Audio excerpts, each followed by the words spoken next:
Europe's leaders gained support for their ambitious but slow-moving overhaul of the Eurozone, despite pressures building up in financial markets for quicker solutions to its debt crisis.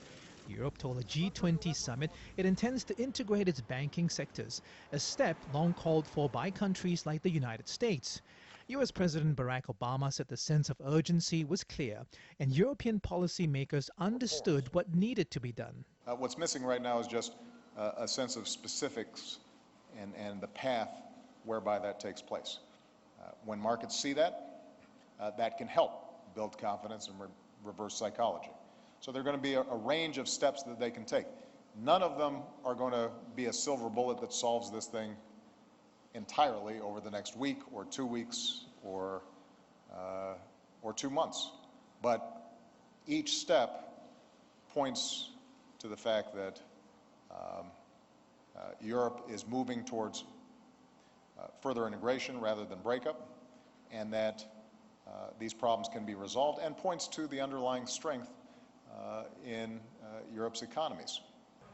International Monetary Fund Chief Christine Lagarde also hailed the progress, saying the seeds of a pan-European recovery plan were planted.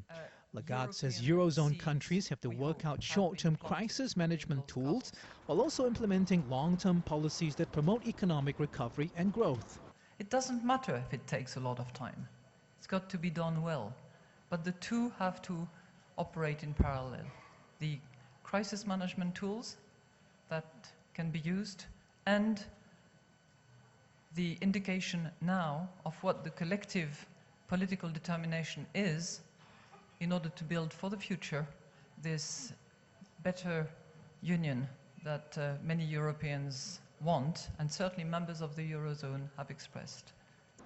Market reaction to the news was muted, with Asian stocks higher on rising expectations the U.S. central bank will provide more monetary stimulus to rev up the faltering economy.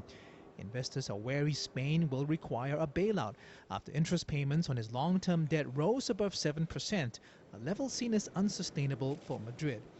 Welcoming the support from G20 leaders, Spanish Prime Minister Mariano Rajoy promised Spain would play its part. We are going to keep undertaking the reforms that the Spanish economy requires. We are going to keep up our promise not to spend what we don't have, and we are going to do our best for a greater Europe. There must be a banking union and fiscal integration, because we believe that is what's best for Europeans, as well as for Spaniards.